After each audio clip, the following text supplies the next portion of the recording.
Bienvenue dans La Voix du Campus, le podcast des écoles supérieures des Pays de Loire qui vous embarque à la découverte des métiers, des défis et des opportunités du monde pro au travers de témoignages inspirants. Changer de voie, repartir de zéro, se réinventer, la réorientation professionnelle est un vrai tournant. Mais comment franchir le cap et en faire une réussite ? Dans cet épisode, Sébastien Blondeau partage son parcours. Ancien responsable qualité, sécurité, environnement dans l'industrie, aujourd'hui étudiant en bachelor marketing, communication et publicité et alternant à l'ADEME, il montre qu'à tout âge, changer de direction est possible et que chaque expérience compte pour construire la suite.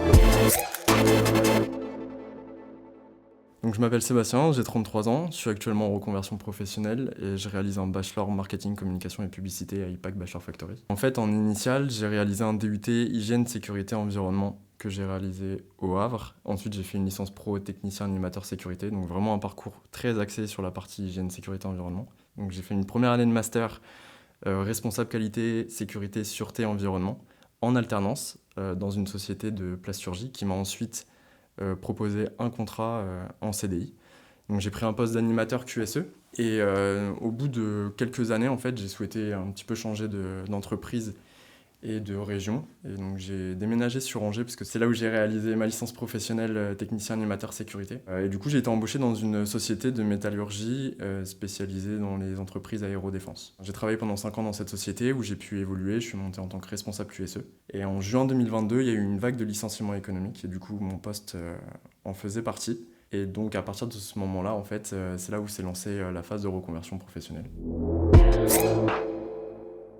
En fait, l'idée de changer de métier, ça m'était déjà arrivé, ça m'était déjà venu en tête depuis quelques mois. Et du coup, ce licenciement économique-là m'a poussé en fait à passer le pas. C'est pas directement un choix personnel, mais j'ai eu un petit coup de pied aux fesses pour y aller. Et du coup, j'ai commencé par un bilan de compétences pour justement valider ce projet. Donc, c'est un bilan de compétences qui a été proposé via un contrat de sécurisation professionnelle. Ce qu'il faut savoir, c'est qu'on a un licenciement économique, on peut adhérer à un contrat de sécurisation professionnelle qui nous permet d'avoir à la fois un maintien de salaire et puis des aides de la part de France Travail, donc des formations et des bilans de compétences. Et du coup, j'ai réalisé le bilan de compétences en faisant des enquêtes métiers. Donc l'enquête métier, c'est une étape que m'a proposée l'agence RH. Donc c'est une étape qui permet en fait de découvrir un métier via un échange avec un professionnel. Donc ça passe par déjà une création d'un petit questionnaire. Donc vous pouvez trouver en fait des questionnaires qui sont déjà tout prêts sur internet. Ou sinon, concrètement, poser les questions que vous souhaitez en fait découvrir.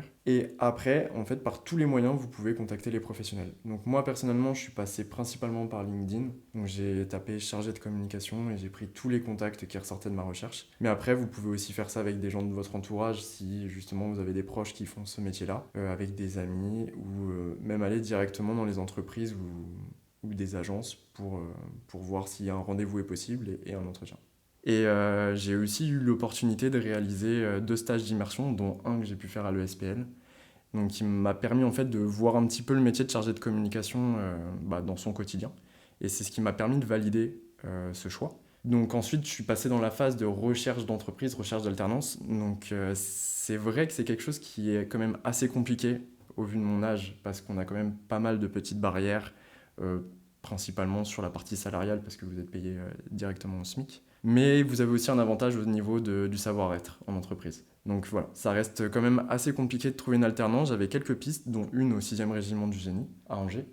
Et malheureusement, jusqu'au mois de juillet, c'était OK de leur côté. Et malheureusement, pour des contraintes budgétaires, en fait, j'ai pas pu poursuivre. Donc il a fallu passer à un plan B. C'était au mois de juillet, donc très compliqué de retrouver une alternance à ce moment-là. Donc j'ai souhaité en fait décaler le projet d'1 an. J'ai repris un poste en tant qu'ingénieur qualité à l'hôpital du Sésame, donc l'hôpital de santé mentale qui est situé à Saint-James. Et du coup, ça m'a laissé 10 mois pour continuer à travailler sur le métier que je faisais avant. Et en parallèle, ça me permettait aussi de chercher des alternances. Et donc, j'ai pu trouver une alternance au sein de l'ADEME, donc l'agence de transition écologique, qui est située sur les hauteurs du lac de Maine, à Angers, et j'ai pu commencer mon alternance à ce moment-là.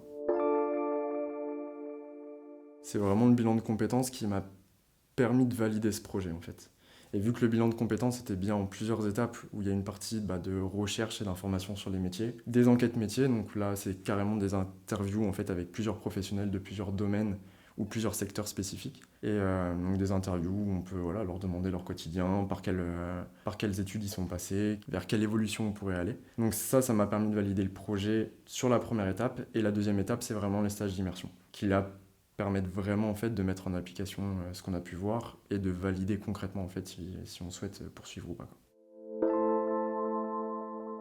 Ça a été un petit peu compliqué au départ, dans le sens où ça faisait 10 ans que je faisais le métier dans la partie QSE. Fallait changer les habitudes, fallait aussi accepter de repartir à zéro et de tout réapprendre. À 33 ans, reprendre les études, c'est aussi quelque chose d'assez compliqué. Enfin, qui pourrait paraître compliqué. J'appréhendais aussi la différence d'âge avec justement tous les autres étudiants de ma promo. Mais au final, c'est quelque chose quand même qui m'a pas empêché d'aller dans ce projet-là, sachant que je suis de nature assez curieux. Ça m'a pas empêché d'y aller, et c'est vrai qu'aussi, grâce au suivi qu'on a avec l'école, justement, moi, la conseillère a pu me rassurer sur tous ces aspects-là et me dire, vraiment me rassurer sur ce projet et me dire qu'il n'y avait vraiment pas d'obstacle à pouvoir obtenir ce bachelor. Donc au niveau de l'intégration, sur la partie école, ça s'est très bien passé. Donc comme j'ai pu dire, j'avais des appréhensions au niveau de la moyenne d'âge. En effet, quand je suis arrivé dans la promo, la plus jeune avait 19 ans, le plus vieux avait 23 ans. Donc j'appréhendais vraiment.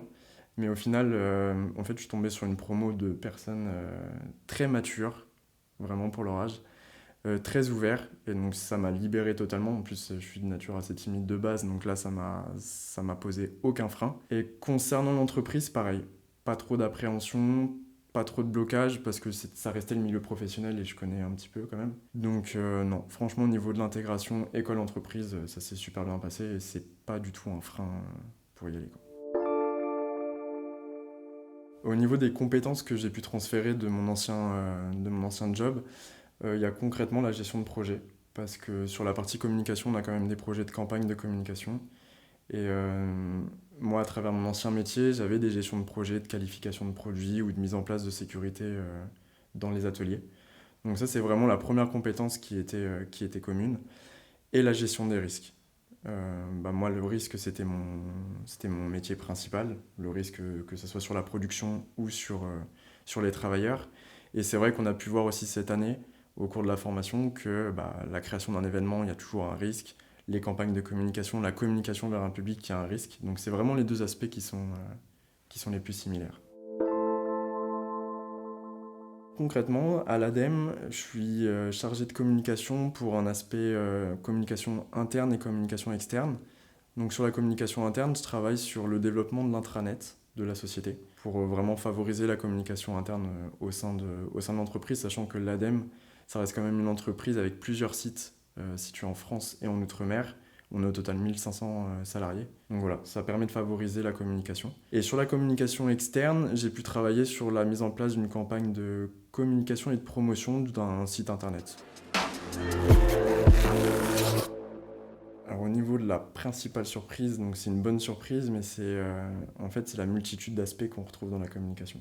On parle de communication, on parle de marketing, des fois on fait pas forcément trop la différence ou on fait trop le lien avec, mais en fait le métier de la communication ou du marketing, ça ouvre énormément de portes, énormément d'aspects, des travaux plus ou moins techniques. Et ça a été vraiment la bonne surprise, parce que pour moi, à la base, peut-être naïvement, je pensais que la communication, c'était de faire des flyers ou faire des posts Instagram. Et au final, on a énormément d'aspects. Et ouais, c'est une bonne surprise, et c'est surtout une bonne surprise pour la suite, parce que ça ouvre énormément de portes. Au niveau des plus grands défis, depuis le début de la réorientation, ça a été principalement de se remettre sur le marché du travail. Parce que c'est vrai que j'avais un certain confort. J'avais un poste qui devait durer, et de se remettre sur le marché du travail en tant qu'alternant, c'est très compliqué. On n'est pas vu du tout de la même manière. On a l'impression de régresser aussi. On est considéré comme un alternant, et c'est ce qu'on est. On sera un alternant à ce moment-là. Mais c'est vrai que pour l'amour-propre, ça peut être un peu compliqué. Mais après, voilà, faut communiquer avec les interlocuteurs qu'on a en face et leur expliquer. Et la vision est un petit peu différente. Donc voilà, après au niveau des autres défis, ouais, c'est de se remettre en mode étudiant. Donc quand on a une vie de famille, quand on a un quotidien, quand on a une routine, on va dire, de devoir se remettre à réviser le soir ou à préparer des projets. Ça peut être compliqué, mais c'est pas impossible. Alors les moments de découragement, ils ont été plus au début du projet, sur la partie de recherche d'alternance. Quand le premier contrat du 6e régiment n'a pas pu se faire, là c'est vrai que sur le coup je me suis posé la question vraiment si j'allais continuer ou pas le projet.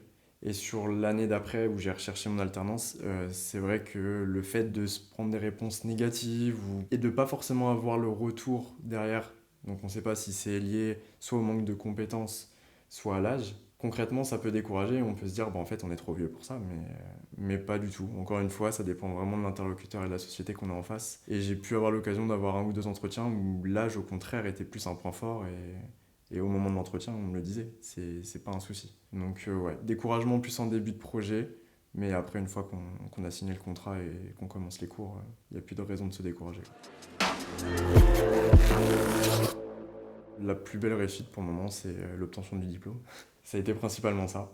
L'obtention du diplôme, d'un aspect professionnel, ça va être l'obtention du diplôme. Et pour le côté perso, ça va être le fait d'avoir pu m'ouvrir aux autres. Parce que c'est vrai que c'était un peu mon talon d'Achille, de pouvoir m'ouvrir aux autres. J'étais dans une société où pendant 5 ans je connaissais tout le monde, c'était vraiment la zone de confort. Là, de retourner dans l'école avec des jeunes, avec un caractère très timide, c'était compliqué et au final, ça s'est super bien passé. Voilà, les 2 réussites.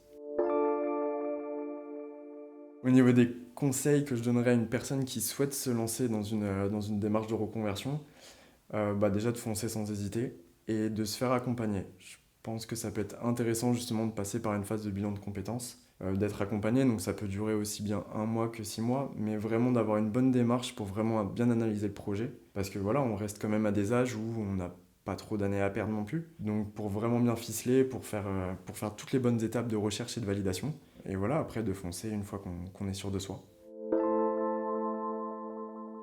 Donc au niveau des étapes clés de la reconversion, la première étape, ça a été de prendre un rendez-vous justement avec une agence de conseil RH donc, qui a réalisé mon bilan de compétences. Où là, on a pas mal échangé avec la personne, donc ça se fait sur à peu près 2-3 rendez-vous. Échanger sur les attentes, sur ce qu'on ne souhaite plus aussi. Et ça permet aussi de réaliser des petits tests sur un petit logiciel qui nous permet en fait déjà de déterminer un petit peu les domaines d'activité qui nous correspondent le plus. Ensuite, on passe sur une phase d'enquête métier. Donc là, concrètement, vous êtes en totale autonomie, mais l'idée, c'est par tous les moyens, en fait, de contacter des professionnels dans le métier qui vous intéresse pour obtenir un petit entretien de 15 minutes, 30 minutes, que ce soit en visio ou sur place, pour vraiment échanger et se rendre compte du métier. La troisième étape, ça a été un stage d'immersion, donc 1 ou plusieurs stages suivant le temps que vous avez, mais voilà, un petit stage d'immersion qui permet d'accompagner le professionnel directement dans sa société et voir les missions au quotidien. Et ensuite, on passe sur la phase de prise de contact des écoles pour justement création des dossiers de candidature et pour l'inscription à l'école. Et après, la dernière étape, c'est la recherche d'alternance. Au niveau des qualités essentielles, je pense qu'il faut d'abord être curieux, déterminé et humble. Curieux parce que logiquement la reconversion professionnelle vous amène vers un autre métier.